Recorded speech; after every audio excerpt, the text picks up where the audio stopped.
7월 31일 수요기도회 하나님 앞에 드리겠습니다.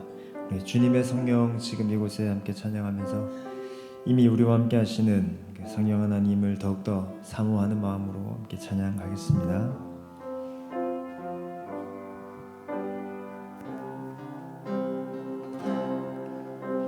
주님의 성령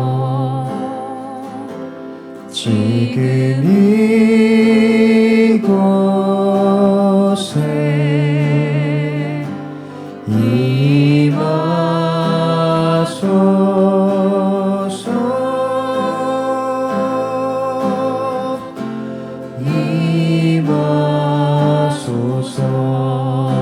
주님의 성령 주님의 성령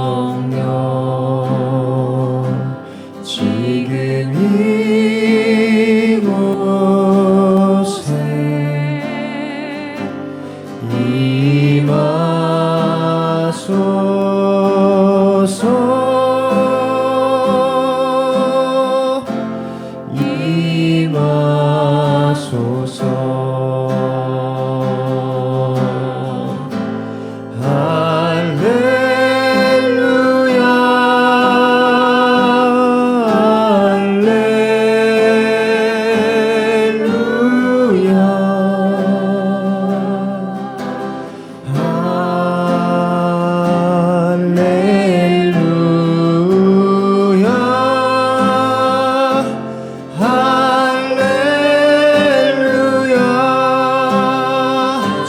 이곳에 주님의 성령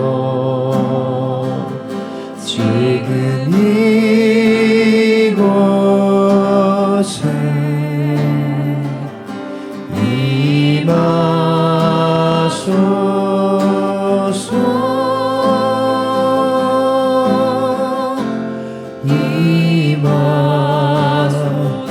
주님의 성령 주님의 성령 지금 이곳에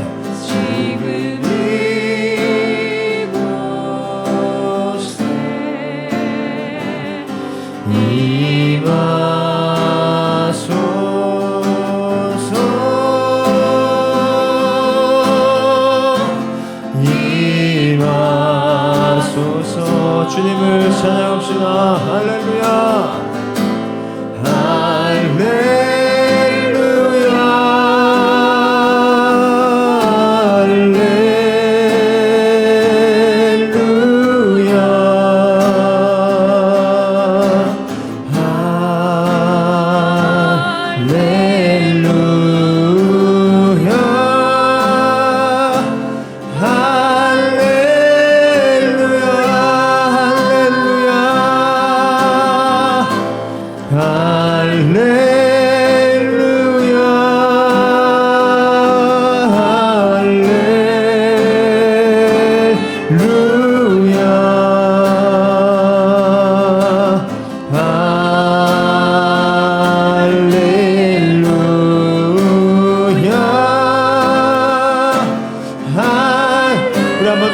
찬양하는 이곳에 주님께서 임하십니다. 할렐루야.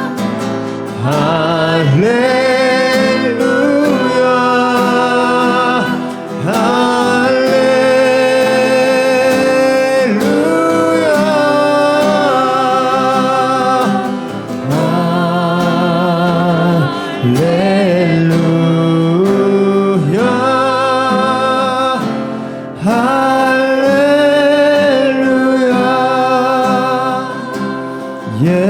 예수가 거느리시니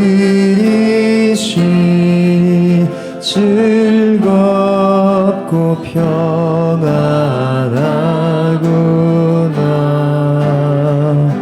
주야 예자고 깨는 것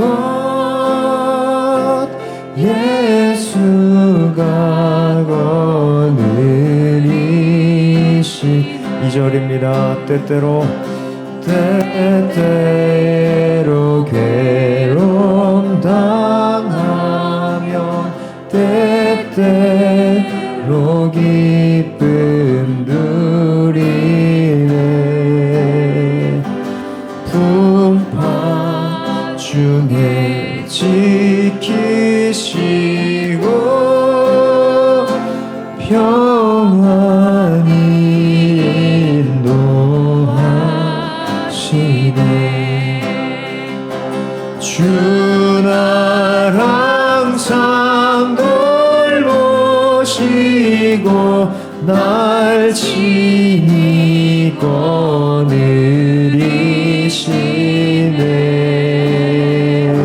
주 날 항상 돌보시고 날 친히 거느리시네.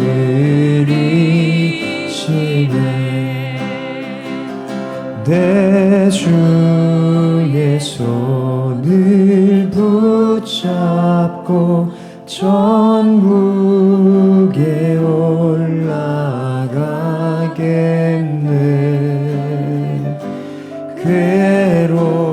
괴로우나 즐거우나 예수가 거느리신 이 세상 이별할 때에 이 세상 이별할 때에 마귀의 권세 이기 천국에 가는 그 길도 천국에 가는 그 길도 예수가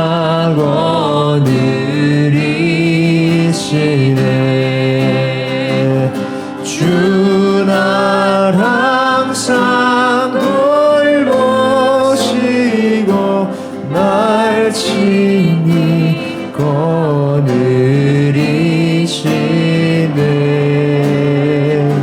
주 날 항상 돌보시고 날 친히 거느리시네.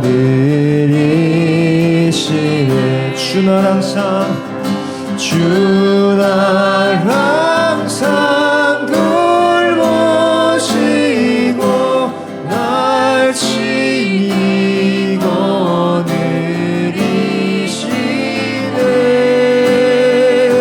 주 날 항상 돌보시고 날 친히 거느리시네. 우리 섬세하신 왕이신 주님을 찬양하겠습니다. 주님께서는 온 만물을 창조하셨고 통치하시는 분이신데 때때로는 주님께서 이런 나의 작은 것도 주님께서 다스리실까 통치하실까라는 불신이 우리에게 혹 있진 않습니까? 주님께서는 모든 것을 거느리십니다. 주님께서는 모든 것의 왕이시고 가장 작은 것까지도 섬세하게 다스리시는 아주 세밀하신 왕이십니다. 우리 시간 기도하실 때 하나님, 내 삶이 하나님의 손 안에 있습니다.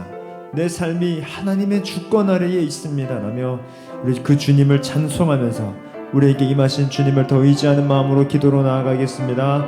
기도합니다. 오 하나님, 성령 하나님, 우리와 함께 하시고 우리를 친히 거느리시는 주님, 주께서 우리에게 임하심으로 우리를 거느리시고 다스리시고 통치하시는 주님의 주권을 주님 찬송합니다. 주님께서는 다스리시되 선하신 분이시기에 가장 선한 길로 우리를 인도하십니다. 주님께서 왕이시되 너무도 섬세하신 분이시기에 크고 작은 그 모든 것들도 주께서 다스리십니다. 주님은 완전하시기에 실수가 없으시고 하나님 한치의 오차도 없으신 분이시니 주님께서 다스리시는 이 모든 것을 주님 찬송합니다. 하나님, 시간 주 앞에 선 우리의 삶을 그렇게 다스리시고 통치하심을 믿사오니 예배가 온다니 마시고 주를 보게 하옵소서.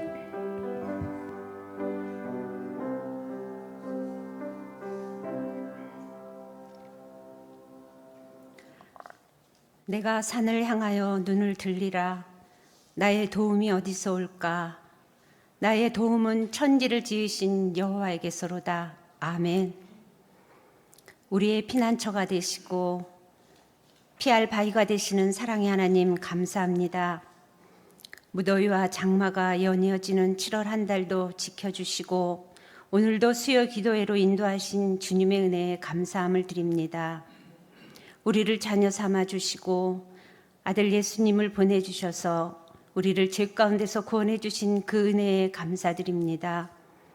이렇게 큰 사랑을 받은 저희들은 말씀대로 살아가야 함에도 부족한 저희들은 삶의 주도권이 내게 있는 듯 고집부리고 때론 세상과 너무도 쉽게 타협하고 우리의 잘못을 합리화하며 살아가는 저희들의 모습입니다. 우리의 연약함, 무지함, 완악함을 고백하오니 용서하여 주시옵소서. 하나님의 말씀 안에서 세대를 분별하고 타협 없는 진리를 전하며 살아낸 선지자 예레미야처럼 우리도 진실된 하나님의 말씀을 신뢰하며 믿음으로 살아내는 저희들 되게 하여 주옵소서.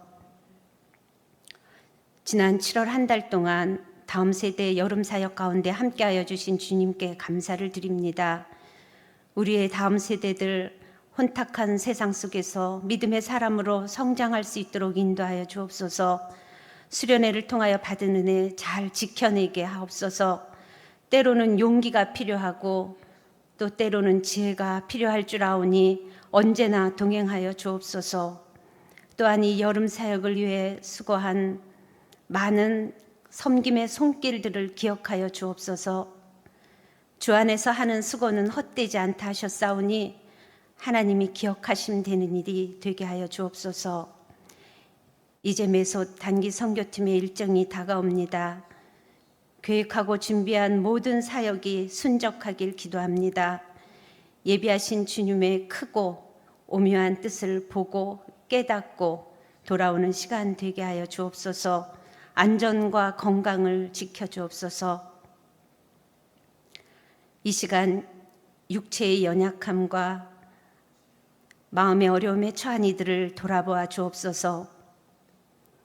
왜 나만 이런 고난을 겪을까 하는 생각에 낙심하고 지치는 때가 있을지라도 우리가 힘들 때 등 뒤에서 밀어주시고 때로는 우리를 업고 가셨던 주님의 사랑을 기억하며 다시 일어설 수 있는 힘과 용기를 주옵소서.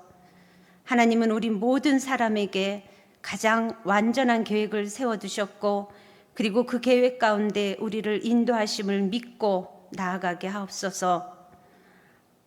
이제 강도사님 자유를 주시는 영이란 제목으로 말씀을 주십니다. 준비하신 말씀 전할 때 성령 충만케 하여 주옵소서. 잘 듣고 깨달아 우리 모두 더 큰 믿음의 사람으로 살아가길 기대하며 기도합니다. 예배의 모든 시간 함께하여 주시길 간절히 원하며 예수님 이름으로 기도드렸습니다. 아멘.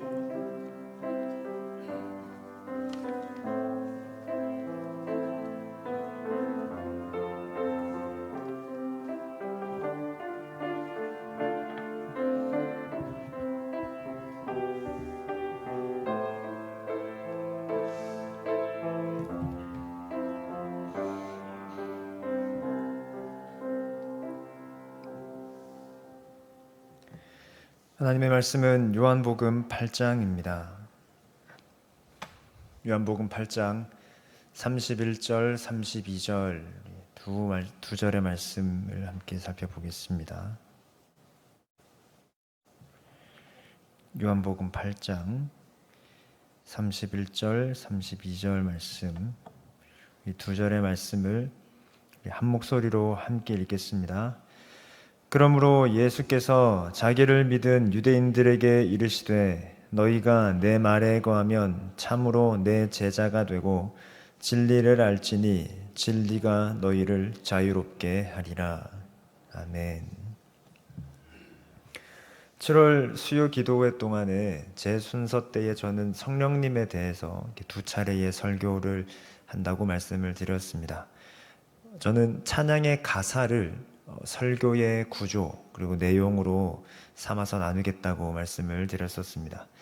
저는 성령이 오셨네라는 찬양을 가지고 여러분들에게 말씀을 좀 나누려고 했습니다. 그래서 지난 2주 전에는 아버지를 주시는 영에 대해서 1절 가사를 가지고 좀 나누었고, 오늘은 2절 가사를 가지고 자유를 주시는 영에 대해서 나누려고 합니다. 2절 가사만 한번 같이 읽어보겠습니다. 억눌린 자, 갇힌 자, 자유함이 없는 자, 피난처가 되시는 성령님 계시네. 주의 영이 계신 곳에 참 자유가 있다네. 진리의 영이신 성령이 오셨네. 네, 이를 통해 성령님은 어떤 분이신지, 그리고 이 찬양의 제목인 성령이 오셨네, 즉 성령님께서 오신 것이 왜 우리에게 복음인지를 살펴보려고 합니다. 그리고 오늘 본문 32절의 말씀, 진리를 알지니 진리가 너희를 자유롭게 하리라, 이 말씀을 보다 풍성하게 이해하게 되는 시간이기를 바랍니다. 첫 번째, 진리와 자유에 대한 이야기를 좀 나누어야 할 것 같습니다. 마음속으로 한번 생각해 보시고 답해 보시면 좋겠는데요. 진리가 무엇입니까? 진리. 두 번째, 자유는 무엇입니까? 자유. 세 번째, 자유하십니까? 진리와 자유라는 이 단어는 사실 꼭 기독교가 아니더라도 일반적인 사회에서도, 그리고 그동안의 역사 가운데서도 굉장히 중요한 단어였죠. 이것 때문에 전쟁이 일어나기도 하고 나라의 판도가 바뀌기도 하는 등, 사실은 일반적인 사람들에게 물어도 진리 그리고 자유에 대한 것은 굉장히 어떤 점에서는 풍성하고, 어떤 점에서는 예민하고, 어떤 점에서는 좀 감격스러운, 그리고 어떤 점에서는 굉장히 무게 있는 단어이기도 합니다. 그 모든 것들을 차치하고 우리는 성경은 무엇이라고 말하는지, 진리는 무엇이며 자유는 무엇인지에 대해서 당연히 나누며 그것을 믿고 붙들어야 할 의무가 있습니다. 먼저 성경이 말하는 진리에 대해서 좀 살펴보면 두 가지를 말씀드릴 건데, 하나는 하나님의 말씀이라는 것입니다. 성경은 진리가 이것이다, 이것이 진리다라고 두 가지를 말해주는데, 그중 하나는 하나님의 말씀이 진리다라는 것입니다. 예수님께서는 요한복음 17장 17절에서 이렇게 말씀하시죠. 아버지께 기도하시는 내용 중에 그들을 진리로 거룩하게 하옵소서, 아버지의 말씀은 진리니이다 라고 하십니다. 즉 하나님의 말씀이 진리입니다. 두 번째, 성경이 말하는 진리는 예수님입니다. 예수님이 진리이십니다. 이건 예수님께서 직접 말씀하셨죠. 요한복음 14장 6절에서 예수께서 이르시되 내가 곧 길이요 진리요 생명이니 나로 말미암지 않고는 아버지께로 올 자가 없느니라 라고 하셨습니다. 즉 예수님, 그분께서 진리이십니다. 즉 성경이 이게 진리다라고 말하는 것을 두 가지로 꼽자면 하나님의 말씀 그리고 예수님이십니다. 하지만 이 둘은 전혀 다르지 않죠. 예수님은 말씀이십니다. 그래서 요한복음 1장에서는 태초에 말씀이 계시니라, 이 말씀이 하나님과 함께 계셨으니 이 말씀은 곧 하나님이시니라 라고 합니다. 그리고 그 요한복음 1장의 문맥을 따라가면 그 말씀이신 하나님은 예수님이시죠. 즉 예수님이 이 땅에 오신 하나님의 말씀이십니다.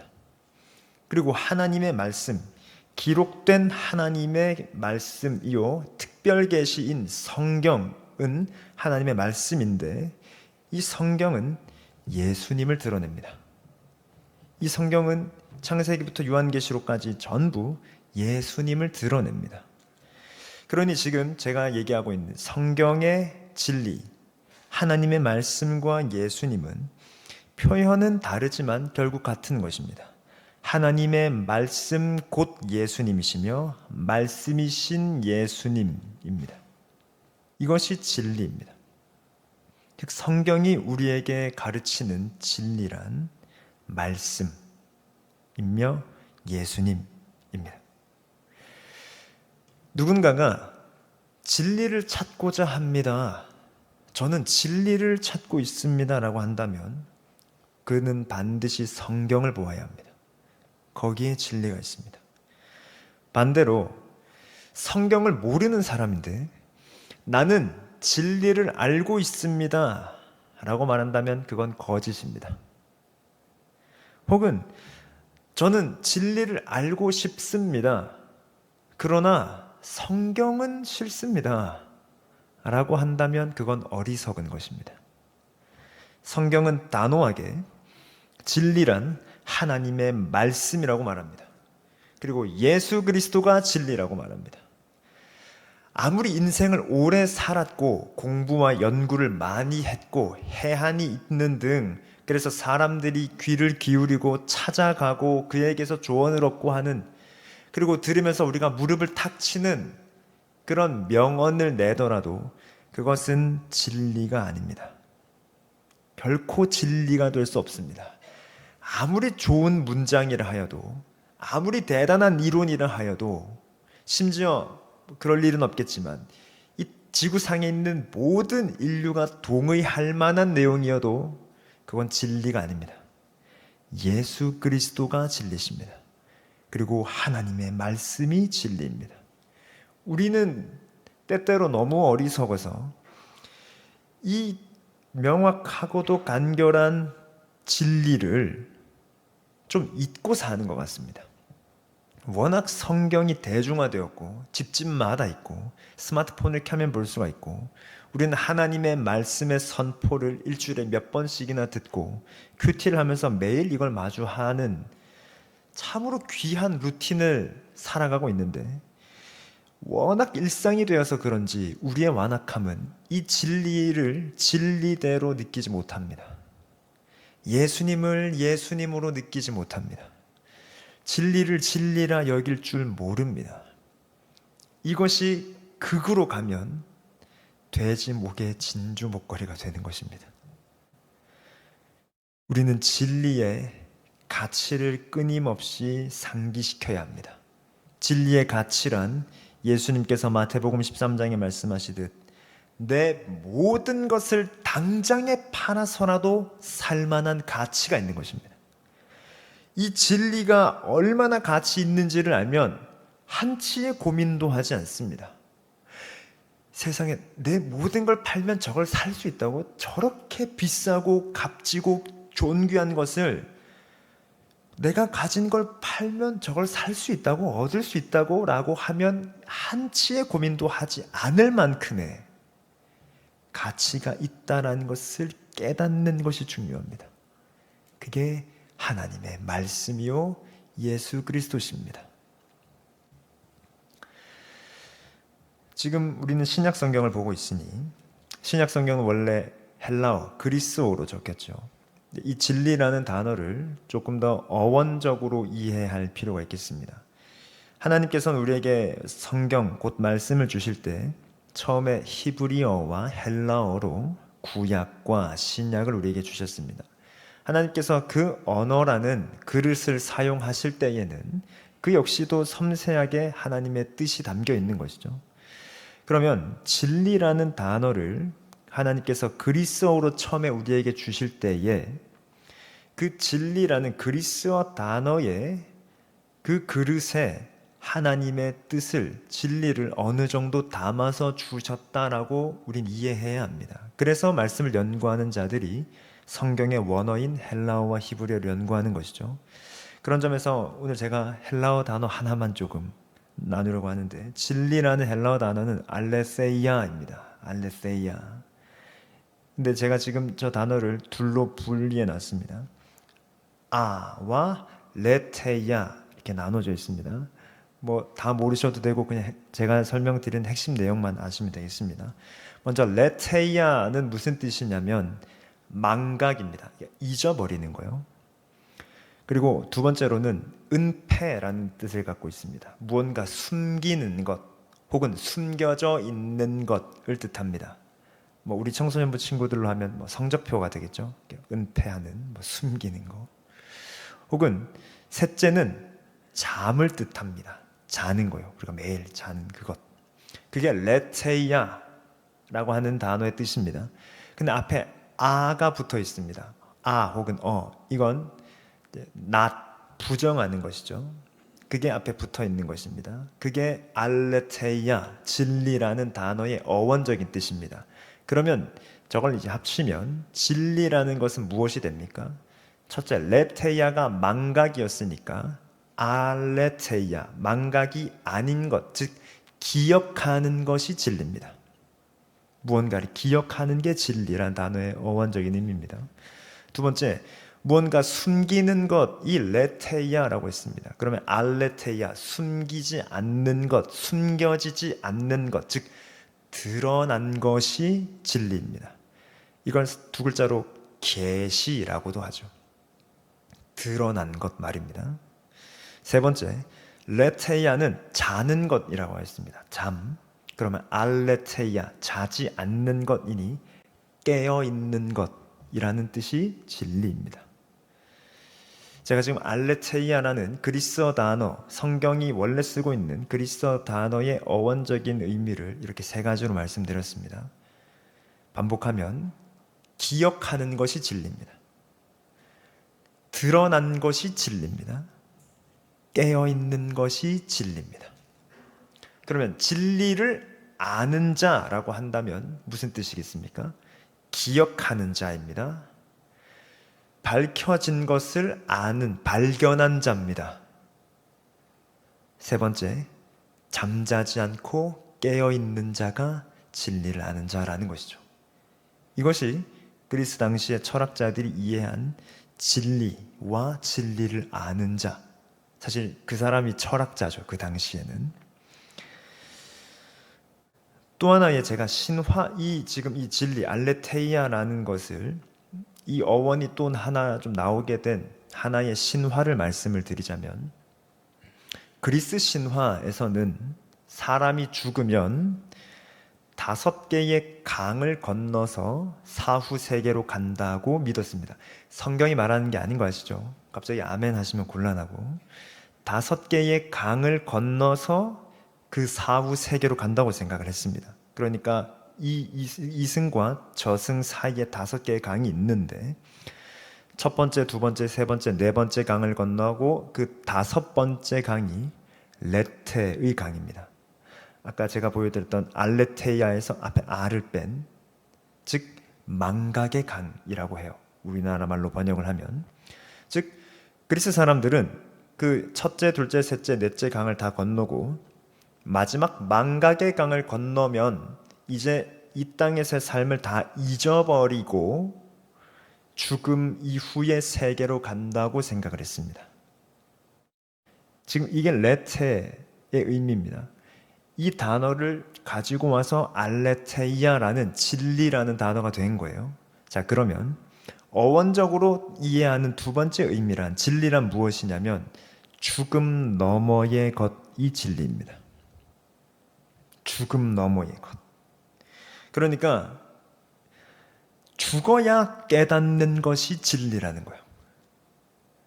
살아있을 땐 미처 다 깨닫지 못하는 것인데 죽어야 깨닫는 것이라고 이해하는 것이 그리스 사람들의 진리라는 이해입니다.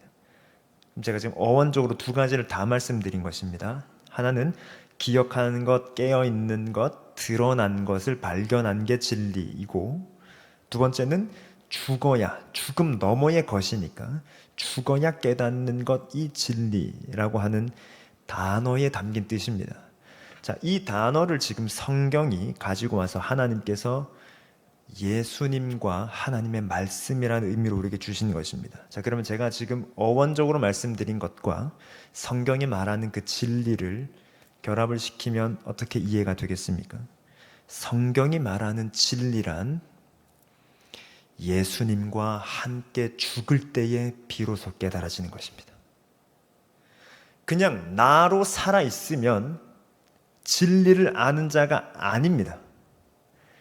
그분의 십자가에 함께 죽고 함께 살았을 때 그제서야 깨달아지는 그리고 그것 자체가 진리인 것입니다. 이게 진리를 아는 자인 것이죠. 그리고 기억하는 것, 즉 예수 그리스도의 죽으심과 부활을 기억하는 것입니다. 그리고 가리워진 것을 발견한 것, 제가 아까 마태복음 14장의 비유를 말씀드린 것처럼 그것이 진리를 발견한 것이요, 잠자지 않고 깨어 있는 것이죠. 내 영혼이 깨어 있는 것, 그것이 진리인 것입니다. 언제 그렇게 된다고요? 하나님의 말씀을 알게 될 때에, 예수 그리스도를 알게 될 때에, 그것이 진리요, 진리를 아는 자인 것입니다. 철로역장이라는 책을 아시죠? 성경 다음으로 기독교에서 가장 많이 팔린 책이라고 합니다. 철로역정은 책을 구매해 보시면 종종 그 책 표지 사파에 한 남자가 이렇게 짐을 지고 있는 모습이 가장 대표적으로 철로역정을 나타내는 그림입니다. 철로역정의 시작은 등에 짐을 진 크리스찬이라는 이름의 주인공이 한 책을 읽고, 하나님의 말씀이죠, 한 책을 읽고 두려움에 빠집니다. 이 도시가 곧 심판을 당할 것이라고 적혀 있으니까요. 그리고 매우 두려워하고 떨고 있을 그때에 이 크리스찬에게 전도자가 저기 빛이 새어나오는 저곳으로 가되 좁은 길로 가면 된다라고 알려줍니다. 그래서 이제 이 크리스찬 여정이 시작이 되죠. 이 여정의 끝에는 하나님의 나라, 천국에 도달하는 것인데, 그 여정의 중간에 메고 있던 짐을 벗게 되는 장면이 나옵니다. 혹시 철력전을 읽어보신 분 계신지 모르겠지만 주인공 크리스찬이 언제 그 무거운 짐을 벗게 됩니까? 언덕 위에 있는 십자가를 볼 때 그 짐이 벗겨집니다. 이것은 우리 모두가 아멘할 수 있는 내용이죠. 우리 역시도 인생의 짐이 예수 그리스도의 십자가를 보고 마주하고 내가 그 십자가와 함께 죽고 살았을 때에 짐이 벗겨진 것을 경험했습니다. 두 글자로 뭐라고 할까요, 이걸? 자유라고 하죠. 더 나아가 그렇게 벗겨진 크리스찬의 등에 있던 짐이 그 언덕 위의 십자가를 보고 난 뒤에 떨어졌는데, 그 짐이 떼굴떼굴 굴러서 어디로 갔는지도 혹시 기억하십니까? 무덤으로 떨어집니다. 누구의 무덤일까요? 예수 그리스도의 무덤입니다. 즉 십자가를 보고 그 부활의 그리스도와 함께 죽고 살았을 때에 우리 인생의 짐이 벗겨지는 것입니다. 그것이 제가 앞서 말한 진리이며 그 삶이 자유입니다. 오늘 본문은 뭐라 하였습니까? 진리를 알지니 진리가 너희를 자유케 하리라 라고 한 것입니다. 그러면 자유에 대한 이야기를 좀 해야 되겠는데, 우리는 자유라고 하면 내가 하고 싶은 것을 다 하는 것이라 생각합니다. 전혀 통제받지 않는 것, 그냥 그야말로 내가 하고 싶은 걸 그냥 다 하는 거, 우리는 그걸 자유라 생각합니다. 전혀 통제받지 않고 훨훨 날아서 어디론가 갈 수 있고. 성경이 말하는 자유는 전혀 그렇지 않습니다. 성경이 말하는 자유란 누구에게 속하였는가의 문제입니다. 전혀 다른 얘기죠. 누구에게 속하였는가, 좀 더 표현을 바꾸면 누구의 종이냐, 이것이 자유입니다. 로마서 6장을 한번 찾아보실까요? 조금 뒤로 넘겨서요. 로마서 6장을 찾아보겠습니다.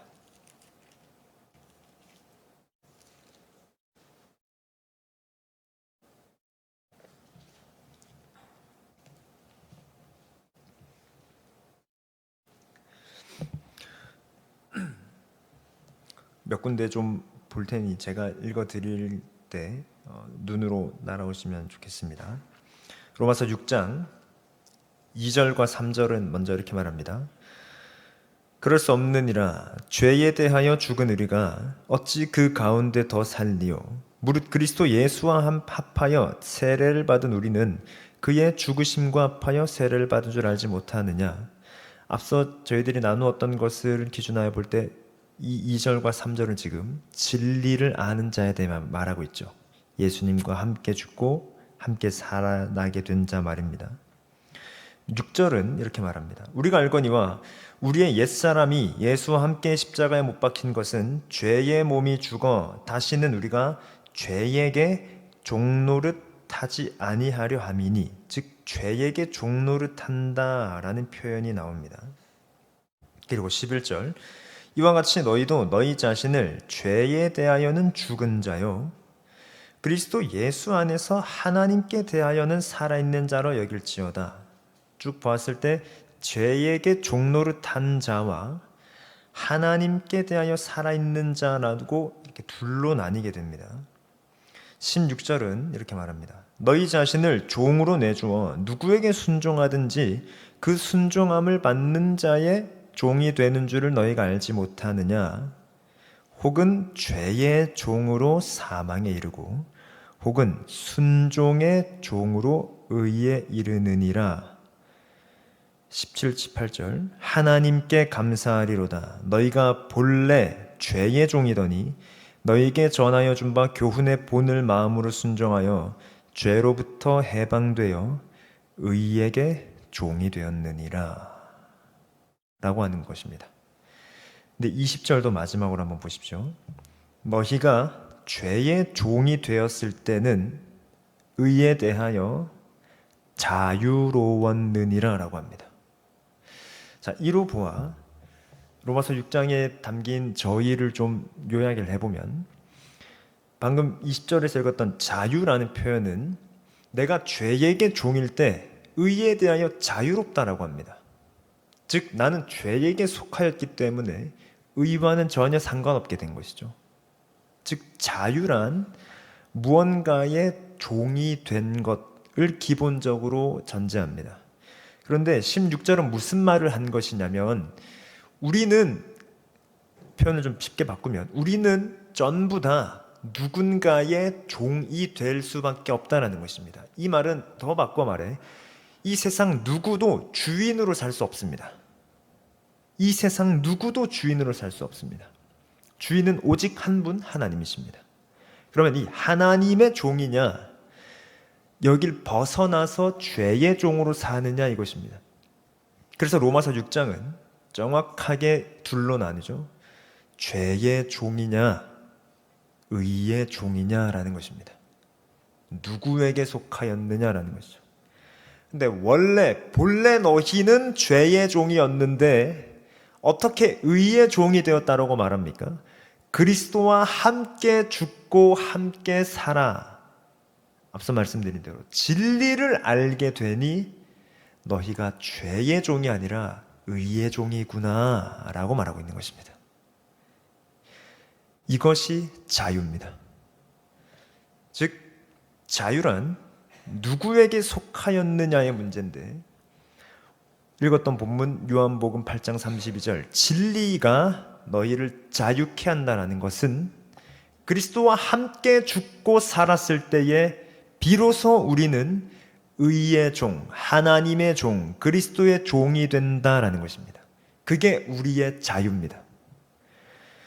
우리 마음대로 내가 인생의 진리를 깨달으면 난 더 이상 누구에게도 매이지 않고 내가 하고 싶은 대로 살고, 마치 인생의 주인공이 나인 것처럼 살고, 누구도 나를 해할 수 없는 그런 요즘 시대의 가치관이 아니라 그리스도와 함께 죽고 그리스도와 함께 살아서 나는 그분에 속하고 그분의 종이 되어 사는 것, 그것이 진리가 너희를 자유케 하리라의 핵심입니다.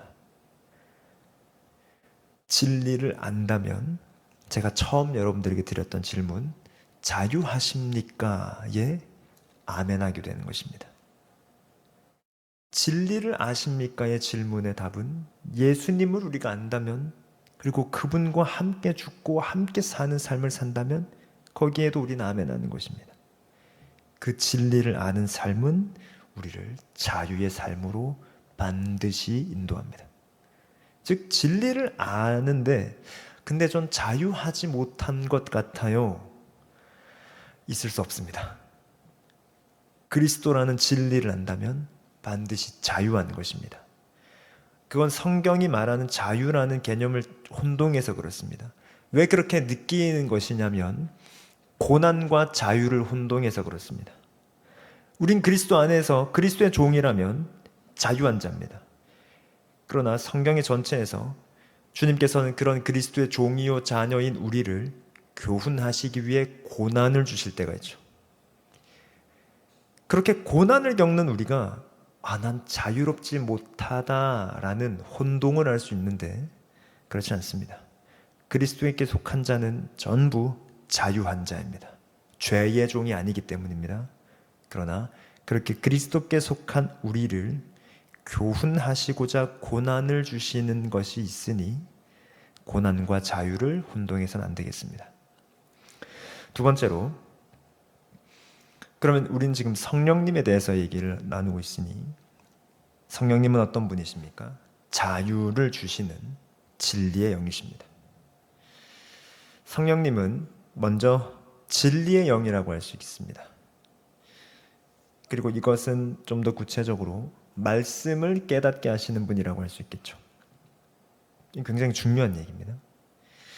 요한복음 14장 17절에서 예수님께서는 성령님을 그는 진리의 영이라 라고 말씀하십니다.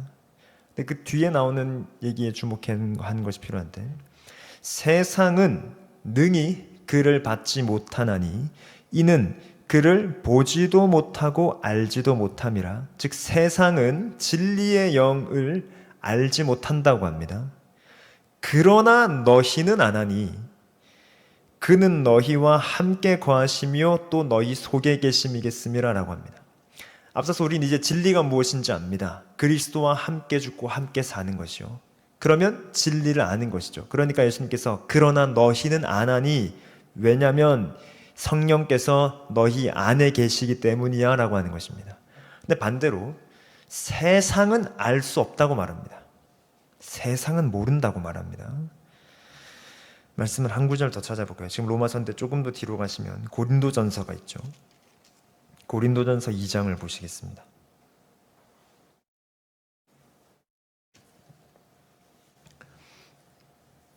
고린도전서에서 하나님께서는 바울을 통하여 1장에서는 십자가의 도에 대해서 얘기를 합니다. 하나님의 능력과 지혜이신 그리스도와 십자가에 대한 이야기를 하면서 2장에 넘어가서는 그것을 전하는 것에 대한 얘기를 하면서 6절부터는 지혜에 대한 이야기를 하는 가운데 9절을 한번 보시겠습니까? 2장 9절, 기록된 바 하나님이 자기를 사랑하는 자들을 위하여 예비하신 모든 것은 눈으로 보지 못하고 귀로 듣지 못하고 사람의 마음으로 생각하지도 못하였다라고 합니다. 이사야서를 인용하면서요. 근데 그러니까 원래는 못 보고 못 듣는, 생각지도 못하는 것입니다. 그런데 10절, 오직 하나님이 성령으로 이것을 우리에게 보이셨으니 성령은 모든 것 곧 하나님의 깊은 것까지도 통달하신다라고 합니다. 그러니까 하나님께서 예비하신 모든 것은 사람의 눈과 귀와 생각으로 알 수 없습니다. 감추어진 레테이아입니다. 근데 어떻게 알레테이아, 그것이 드러납니까? 하나님이 성령으로 보여주신다라는 것입니다. 근데 12절을 함께 읽겠습니다. 우리가 세상의 영을 받지 아니하고 오직 하나님께로부터 온 영을 받았으니 이는 우리로 하여금 하나님께서 우리에게 은혜로 주신 것들을 알게 하려 하심이라 라고 하는 것입니다. 자, 여기서 세상의 영이라는 표현이 나옵니다. 이로 보아 이 땅에 있는 모든 자들은 또 둘로 나뉩니다.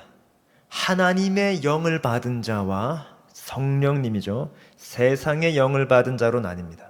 그러면 아까 로마서 6장의 표현과도 일맥상통합니다. 세상의 영을 받은 자가 누구겠습니까? 그 사람이 죄의 종입니다. 하나님께로부터 난 성령을 받은 자가 누구겠습니까? 그 사람이 의의 종입니다. 일맥상통한 것이죠. 그러니 우리는 본래 세상의 영에 속한 육신의 사람 곧 죄의 종입니다.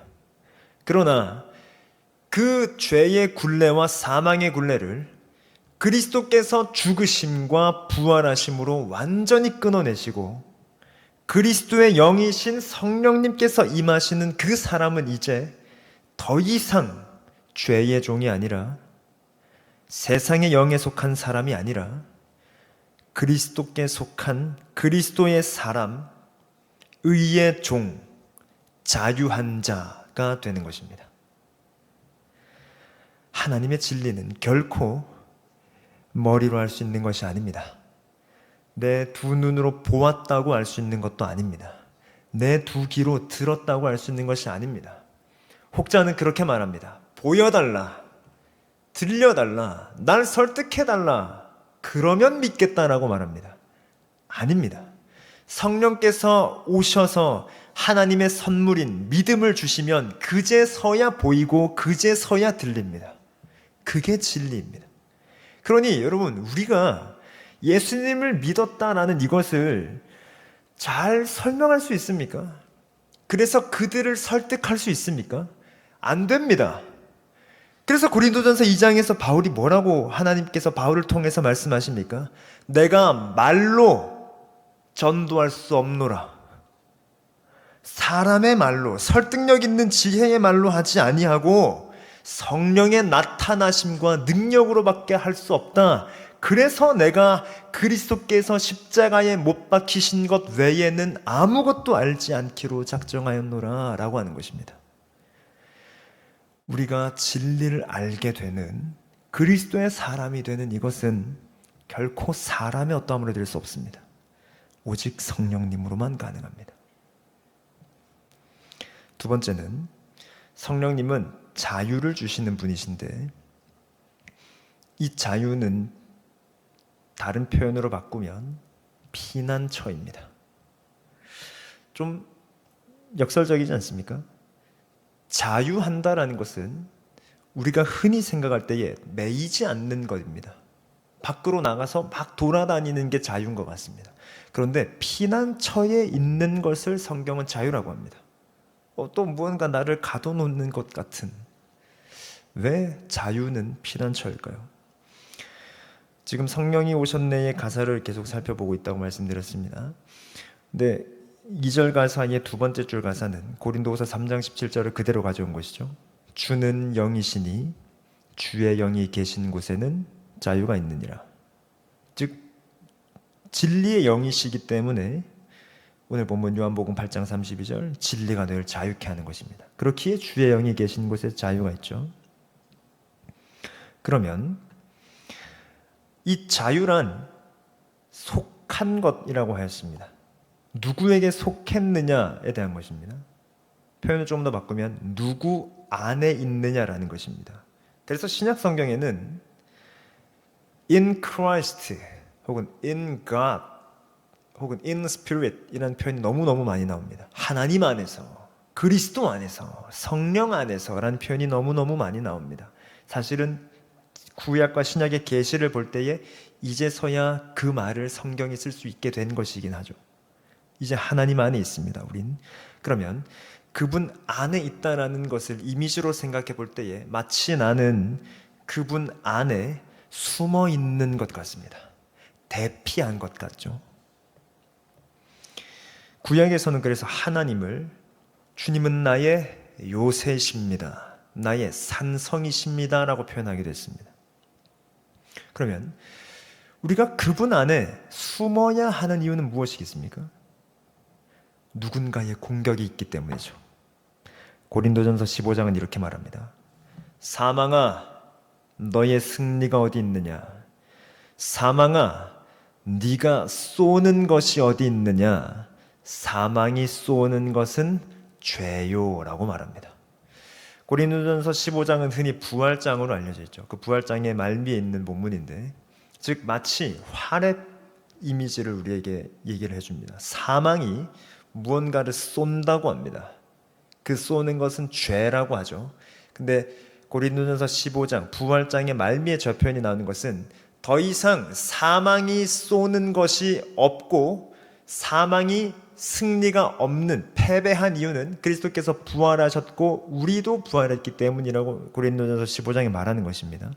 근데 저 중에 내용만 가지고 온다면 사망은 우리에게 끊임없이 화를 쏩니다. 죄라는 화를 쏩니다. 만약에 그 죄라는 화를 계속 무방비 상태로 맞고만 있으면 그 죄를 맞은 대가는 로마서에서 뭐라고 말합니까? 죄의 삭은 사망이라고 말하죠. 계속 말씀드렸던 이 원리로 말하자면 그 죄, 사망이 쏘는 것을 계속 맞고 있으니 나는 결국 사망에 속한 사람이 되는 것입니다.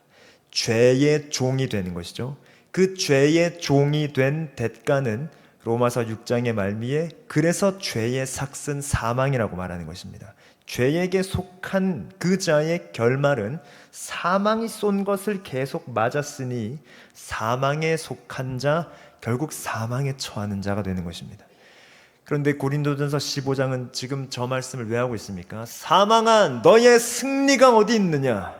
네가 쏘는 것이 어디 있느냐라며 복음이 사망을 조롱하고 있는 것입니다.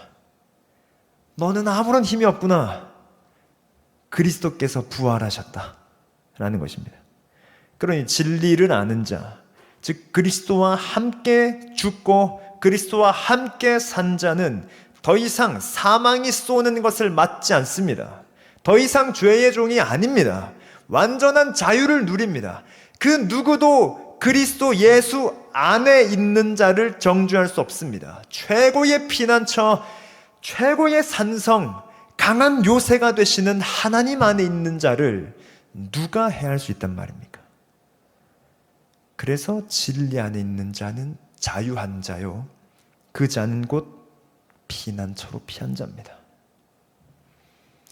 마지막, 그렇다면 성령의 사람은 어떤 자입니까? 우리는 이미 사실 모든 것을 살펴본 것과도 같지만 다시 한번 상기시키자면 성령의 사람이란 첫째는 전적으로 주님을 의존하는 자겠죠. 방금 살펴본 그 피난처, 나의 산성, 나의 요새이신 그분을 전적으로 신뢰하고 의존하는 자입니다. 우리의 본성은 사실 거기서 좀 피하고 싶어 합니다. 하나님이라는 그 울타리를 좀 벗어나고 싶어 합니다. 그러나 그래서는 안 됩니다. 전적으로 하나님을 의지해야 합니다. 전 학교에서 성령론을 박영돈 교수님이라는 분께 배웠는데 그분이 하셨던 강의의 여러 내용 중에 다 좋았지만 제 가장 뇌리에 남는 것은 성령님은 우리의 환경이시다라는 것이었습니다. 전 처음에 이 한 문장을 듣고 이해가 안 됐습니다. 성령님이 우리의 환경이라고? 그 뒤에 비유를 들으면서 이해할 수 있었는데 물고기가 살아가는 환경은 물입니다. 거기서만 살 수 있습니다. 우리 인간이 살아가는 환경은 말하자면 공기입니다. 즉 공기가 우리의 환경입니다. 그리스도인이 살아가는 환경은 성령이라는 것이죠. 즉 성령이 아니고선 살 수 없다라는 것이었습니다. 우리는 왜 주님을 전적으로 의존해야 합니까? 다른 이유가 아닌 그래야 살기 때문입니다. 그래야 살기 때문입니다. 다른 이유가 없습니다. 즉 이건 생존의 문제인 것이죠. 취향의 문제가 아닙니다. 취미의 문제가 아닙니다. 생존의 문제인 것이죠. 두 번째, 성령님의 사람은 자기를 부인하는 자입니다. 아까 읽었던 로마서 6장은 처음에 무엇이라고 시작하였습니까? 네가 어찌 죄에 거하겠느냐? 그리스도와 함께 죽고 그리스도와 함께 살게 된 그분과 합하여 세례를 받은 너희가 어찌 죄에 거하겠느냐라고 말하는 것입니다. 이것이 자기 부인이죠. 성령님은 오늘 많은 것들을 다룰 수 없었지만 성령님은 우리에게 자유의지를 주시는 분이기도 합니다. 그래서 하나님은 내 선택을 철저하게 컨트롤하시지 않습니다. 나의 선택을 존중하십니다. 그러나 이때에 성령님을 의존한 나의 선택, 그리고 내 안에 여러 개의 방이 있지만 성령님께서 이것을 주관하시고 다 통치하시는. 그래서 자기 부인이란 철저하게 내가 없어야 하는 것은 맞지만 내가 없다고 해서 정말 나의 선택이나 우리가 실존적으로 우리가 생활적으로 정말로 나라는 사람의 정체성과 선택이 아예 없어지는 것입니까? 주님은 그렇게 비인격적이고 무자비하신 분이 아니십니다. 우리의 모든 인격과 선택을 존중하십니다. 그것이 성령님 안에서 컨트롤되기를 바라시죠. 그게 내가 죽고 그리스도와 함께 사는 것입니다. 그러니 주님은 나를 죽이신 뒤에 주님만 사셔서 하나님이 모든 걸 다 하시는, 그러지 않습니다. 함께 죽고 나와 함께 사십니다. 그분과 함께 삽니다. 이것이 자기 부인입니다. 그러니 주님은 무엇을 기뻐하시겠습니까? 나의 선택이 하나님께 드려지는 것을 기뻐하시죠. 하나님은 내게 선택권을 주셨습니다. 네가 선택해. 하나님, 근데 저 이 선택권을 하나님께 드리고 싶습니다. 이것이 자기 부인이죠. 주님은 그것을 기뻐하십니다. 그리고 그게 성경을 순종이라고 말하죠. 말씀 뵙겠습니다. 성령님은 진리의 영이십니다. 주의 영이 계신 곳에 자유가 있다 하였습니다. 자유는 내가 하고 싶은 것을 마음대로 하는 것이 아닙니다. 누구에게 속하였는가의 문제라 하였습니다. 주께서 주시는 자유란 주님 안에 있는 것입니다. 그래서 자유는 주님 안으로 피하는, 피난처로 피하는 삶입니다. 또한 진리는 우리를 그리스도와 함께 죽고 함께 살게 합니다. 이 모든 것이 성령님으로만 가능해집니다. 그러니 이 성령 하나님을 더욱 의지하시는 저와 여러분 되시길 바랍니다. 찬양하겠습니다. 성령이 오셨네.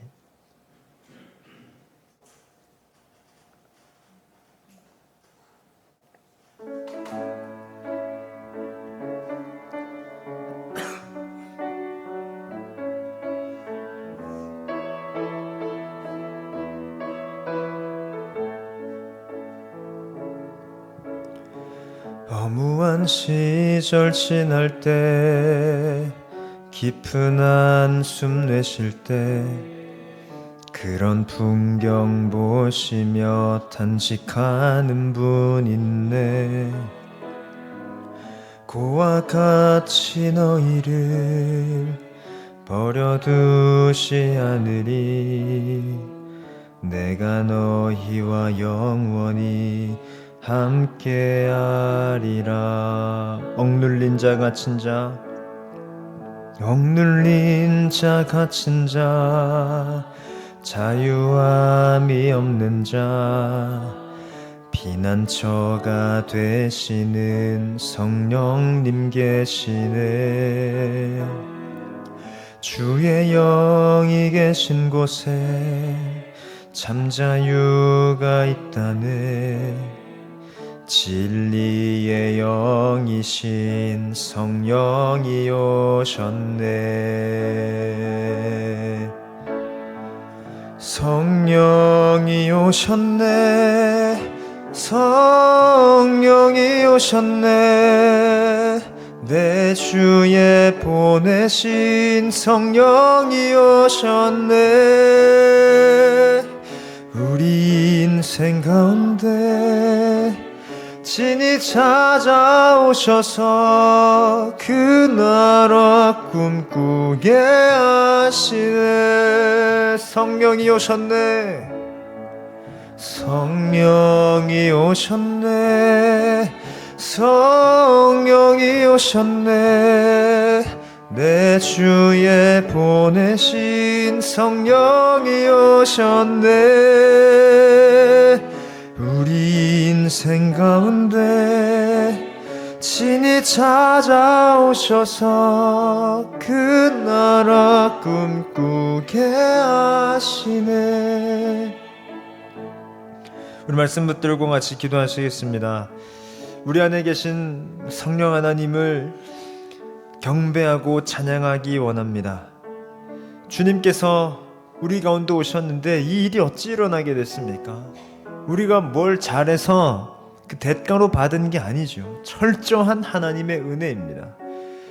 그 은혜에 보답하는 것은 찬양밖에 없습니다. 내 삶을 드려 찬양하고 내 고백을 드려 찬양하는 우리 안에 계신 그 성령님께 우리의 경배와 찬양을 드리며 기도하고요. 두 번째, 스스로 자기를 부인하는 그리스도와 함께 죽고 함께 사는 삶이 되게 해달라고 우리 좀 기도하면 좋겠습니다. 우리의 본성은 어찌나 내 선택을 가지고 내 맘대로 하고 싶어 하는지, 내 선택에 성령님이 딸려오기를 원하는지, 그러나 그것이 아닌 그리스도와 함께 죽고 함께 사는 삶 되어서 내 선택권을 주님께 내어드리고 주님의 뒤를 따르는 그리스도의 제자 되게 해달라고 기도하시고, 세 번째로는 주님께 피하는 삶 되게 해달라고 기도하겠습니다. 문제가 생기고 어려움이 생길 때에 우리의 피난처와 요새가 있음에도 불구하고 나라는 요새를 더 의지하고자 하는, 나라는 피난처, 내가 쌓아온 경험이라는 요새, 내가 가진 자본이라는 요새를 자꾸 의지하는 그 모든 시도를 내려놓고 피난처와 산성과 요새 되시는 주께로 피하는 삶 되게 해주십시오라고 우리 말씀 붙들고 한번 같이 기도하겠습니다. 기도합니다. 오 하나님, 우리 안에 계신 성령 하나님, 주님을 찬송하고 주님을 경배합니다. 하나님, 어찌 내가 주님의 자녀가 되었습니까? 하나님, 내가 어찌 주님의 사람이 되었습니까? 주여, 내가 어찌 죄에서 자유하고 해방이 되어 예수님의 사람이 되었습니까? 하나님, 철저하게 하나님의 은혜임을 고백하고 그리하여 하나님께 모든 영광과 찬송을 드리는 것이 합당한 줄로 압니다. 하나님, 나의 삶을 통하여서 영광 받으십시오. 하나님, 내 삶을 통해서 하나님 드러나십시오. 하나님, 나의 고백을 드리니 하나님 받으시고 하나님 높임 받으시고 하나님 영광 받아 주시옵소서. 하나님, 나의 삶의 선택권도 주님께 내어드립니다. 나의 의지를 주님께 드립니다. 하나님, 주와 함께 죽고 주와 함께 산 자 되게 하시고 하나님, 개가 그 먹은 것을 토한 것 같은, 그리고 거기에 뒹구는 그렇게 더럽고 어리석은 삶을 살지 않게 하여 주시고 하나님, 나의 삶이 주와 함께 죽고 주와 함께 살아 죄에 거하지 않는 의의 종 되게 하여 주시옵소서. 하나님, 나 스스로 나를 지켜내고자 했던, 나 스스로 그 공격들로부터 피하고자 했던 하나님, 이 가련한 선택을 주여 불쌍히 여기시고 우리 주 예수 그리스도 안에서 참되게 자유하는 것을 경험하게 하여 주시며 주님이 나의 피난처시고 주님만이 나의 산성이심을 고백하게 하여 주시옵소서. 하늘 외에 주님밖에 누가 있습니까? 하나님, 오직 주님만 의지하오니 주여 모든 영광을 받으시고 모든 높임을 받아 주시옵소서.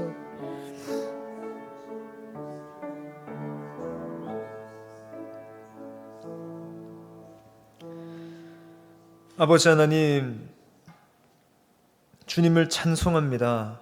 하나님께서 어찌나 선하시고 자비로우시며 사랑이 많은 분이신지, 어찌 우리 같은 자들을 영원 전부터 택하시고 작정하셔서 우리를 위하여 그리스도께서 어린 양으로 오시는 것과 그리스도의 영이 우리 안에 찾아오시는 것이 어떻게 이 일이 일어났는지 주님, 그저 주님을 찬송하고 경배합니다.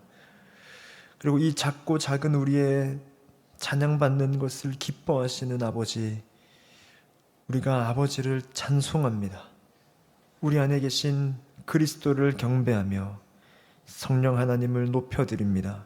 주님, 모든 영광을 받아 주시옵소서. 하나님, 나 스스로 내 인생을 지켜보겠노라고 했던 우리의 가련한 시도를 내려놓게 해주십시오. 그동안의 경험과 내가 가진 재물이나 사람의 관계 등으로 내 인생을 지키거나 내 인생을 쌓아 올리려고 했던 공든 탑은 무너지지 않을 것이라고 여겨왔던 우리의 모든 시도들이 그리스도의 영 성령님 안에서 다 무너지게 하여 주십시오. 그리하여 그리스도와 함께 죽고 그분과 함께 살아 주님만이 나의 소망이시며 피난처라 고백하는 그리스도의 사람으로서의 삶으로 우리를 인도하여 주시옵소서. 예수님의 이름으로 기도합니다. 아멘.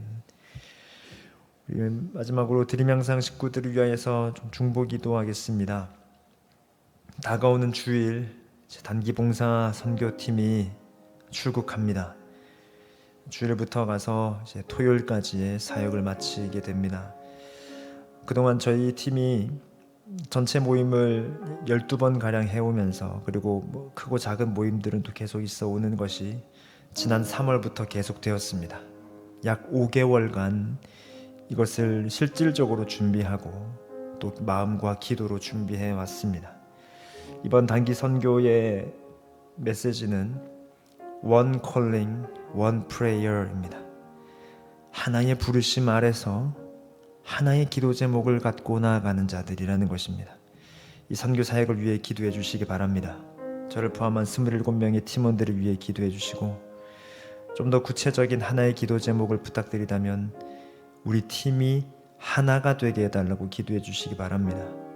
우리가 하나가 될 때에 주님은 그것을 통해 영광 받으시고, 우리가 서로 사랑할 때 우리를 보는 자들이 저들은 그리스도의 제자구나라는 것을 알게 될 것이라고 말씀하셨습니다. 우리 팀을 위해 그렇게 기도해 주시기 바랍니다. 그리고 우리 김재웅 집사님 위하여서 기도해 주시기 바랍니다. 지난 우리 심장 수술을 받으시고 지금 회복 중에 계십니다. 계속해서 우리가 함께 최근에 기도해 왔죠. 우리 김재웅 집사님 위해서 기도해 주시기 바랍니다. 그리고 저희들이 계속 기도하는 우리 김광진 장로님, 박상호 형제님, 이완표 집사님, 강숙자 권사님, 박태근 장로님, 서성식 집사님, 그리고 주변에 여러분들께서 마음이 가는, 그래서 기도가 필요한 자들을 위하여서 시간 우리 드림양상 식구들을 위하여서 기도하시고 자유롭게 기도하시며 평안히 돌아가시기 바랍니다.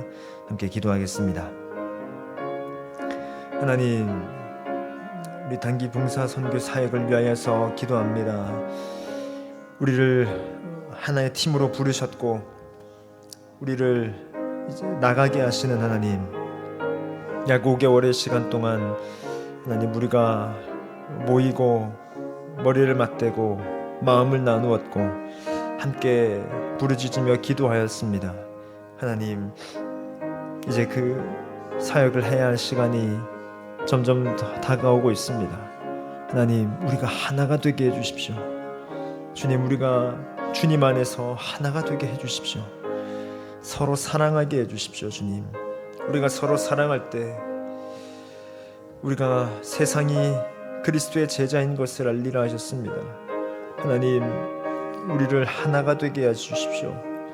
그리스도의 사람이 되게 해주십시오. 하나님, 우리를 통하여서 하나님 영광 받으시고 우리를 통하여서 하나님의 뜻을 이루어 주시기를 주님 원합니다.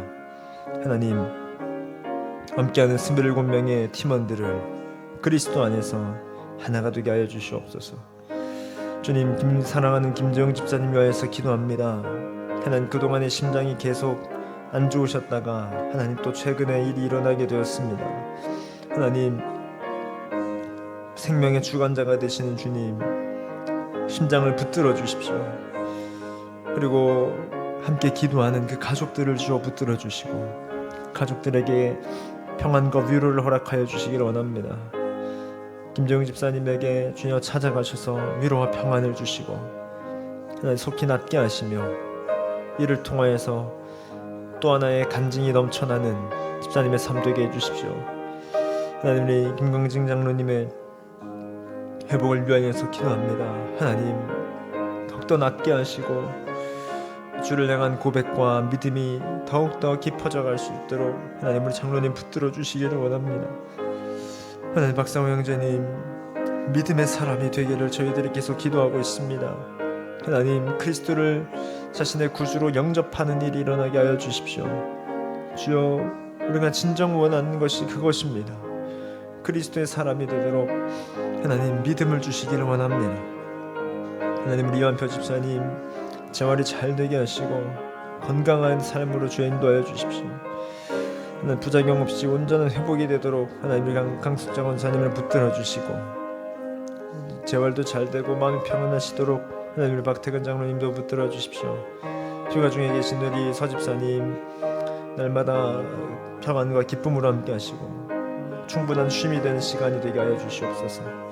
하나님 우리 드림영상교회에 연약한 지체들이 있습니다. 하나님 몸이 연약한 지체들이 있습니다. 마음이 닫혀 있는 자들이 있습니다. 영적으로 침체를 겪고 있는 자들이 있습니다. 하나님이 모든 자들이 주님 안에서 회복되게 하시고 참된 쉼과 위로가 있도록 인도해 주시옵소서. 그들이 피난처 되신 예수님께로 피하게 하시고 유일한 산성과 요새가 주님이심을 고백하는 우리 드림영상교회 식구들 되게 해 주십시오. 그리하여 이 땅에 오셔서 그렇게 치유와 회복을 행하신 그리스도께서 지금도 살아계셔서 이들에게 동일하게 역사하시고 행하시는 것을 저희들이 보게 하여 주시옵소서. 하나님께서 함께 하시옵소서.